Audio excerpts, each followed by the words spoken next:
All right, so it's been a minute since we've looked at a couple of characters when it comes to all the characters that have been coming out. Of course, the Dot team has been highlighted like crazy with Black Swan's release. Follow-ups have been going crazy, especially with Dr. Ratio's release. But let's go ahead and go back to mono-style teams or just regular characters that haven't been talked about as much in terms of, showcase and stuff like that. So today, we are going to be taking out a couple of characters out of the vault and also bringing out one of the new characters again for another showcase, but in a different light. Last time we had a Hyper Carry Misha showcase. If you want to go look at that video, make sure to go ahead and do so. But today, we are going to be rocking Misha with jingliu as an actual sub DPS where I think is more at home with what he's supposed to be doing, and especially with Sparkle coming out very soon for Honkai Star Rail, we're going to be seeing Misha be doing even more crazier things. As soon as we get more skill points, it's going to allow for more stacks to come up from his ultimate. So today we are going to be doing a mono ice team in memory of Chaos 12. So that's going to be that. I can't wait to do it. And for the showcase today, we are using Misha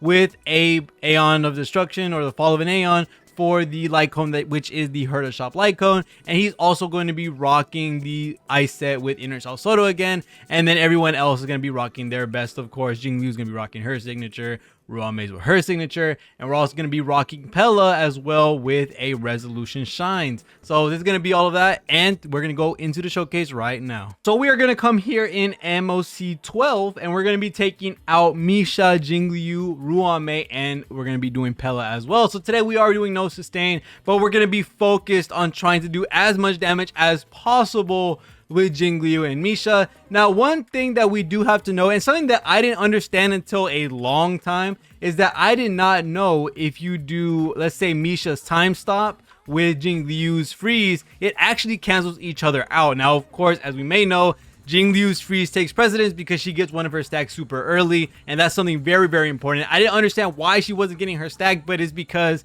you can only have one domain active at a time, and Jingliu's is a lot more in value, in my honest opinion, versus Misha. So we're going to go ahead and rock this out. So we're going to go ahead and start hitting. Who do I want to stop first? Let's try the Joppa lady, because I just really don't like her in the first place, in all honesty. And then we're just going to take turns hitting each other's shield up to the point where, we're going to be able to hopefully break both of them at the same time, and also get to do some nasty damage as well. We're going to do the skill on her, and then we're going to do ultimate. So now we have the ice res penetration on the left, I think, and then we also have the defense reduce, which is really freaking good. And then now we're going to use the skill on the monkey, giving us both of them a really low toughness bar, and we should be able to crack both. Yep, there we go. We got a double. Boom. Oh, 396k. Oh my god, Jingliu. I haven't used Jingliu in a minute, in all honesty. It's been a lot of dot and follow-up for me. So going back to using Jingliu, woo, perfect. Holy. Okay, I'm gonna save these, and I'm actually gonna just rock up skill points. Oh yes, okay, good. We got everything we needed. We got an extra skill point and everything, which is super freaking good. Okay, now we're gonna go ahead and do a skill again with Jingliu, a free 53k. We have a normal attack coming from Ruan. We're gonna go ahead and lower that ice res, giving Misha a couple of more stacks to his skill points. Sadly, Jingliu is going to be leaving without doing anything else. We don't have any more buffs on the field for that. And then now Misha, is it worth doing his skill? You know what? F it, we ball. Oh, okay, 10 stack. And then we go on with the ultimate from Misha. How much damage is going to do as a sub DPS?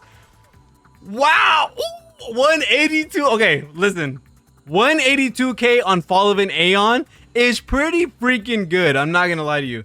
That is super strong for a character to be having that type of power. Now, we are going to be doing just a normal basic attack with Pela, because we do need to conserve some skill points for Jingliu to get back her stance or her form. So we are going to be rocking that.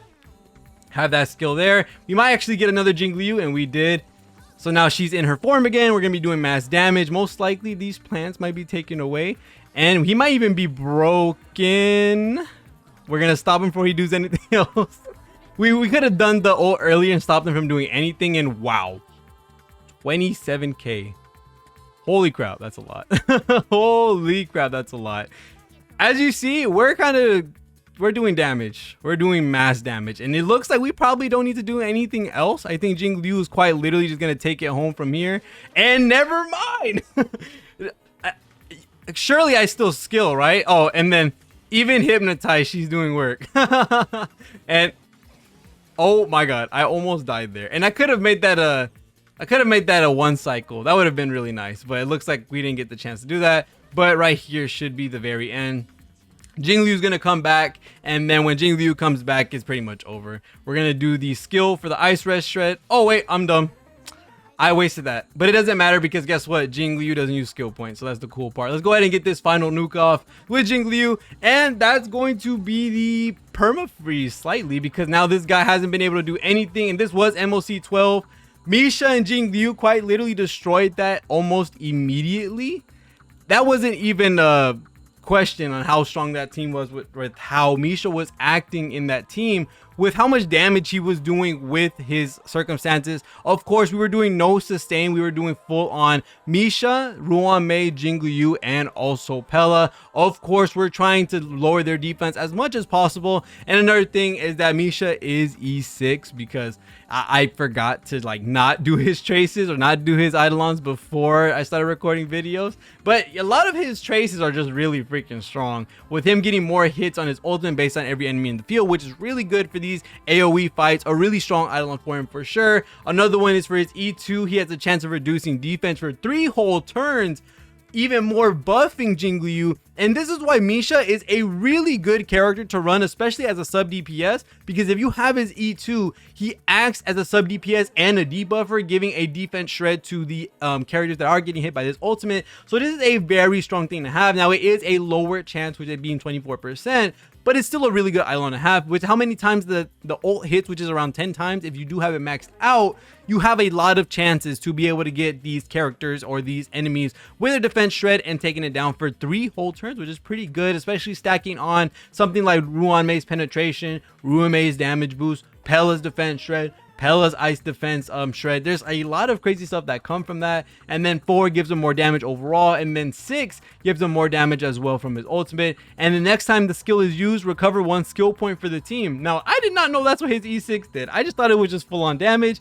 That's really good. So if you end up having an E6 Misha, just like I said for the hyper carry showcase, you might want to try building him out. He is such a freaking fun unit, and especially with us hitting the numbers that we did with Misha with Fall of an Aeon, not even level 80, his traces aren't even maxed out either. I probably could squeeze in more damage out of this guy, and I'm very close to thinking about doing so, just because he's kind of fun.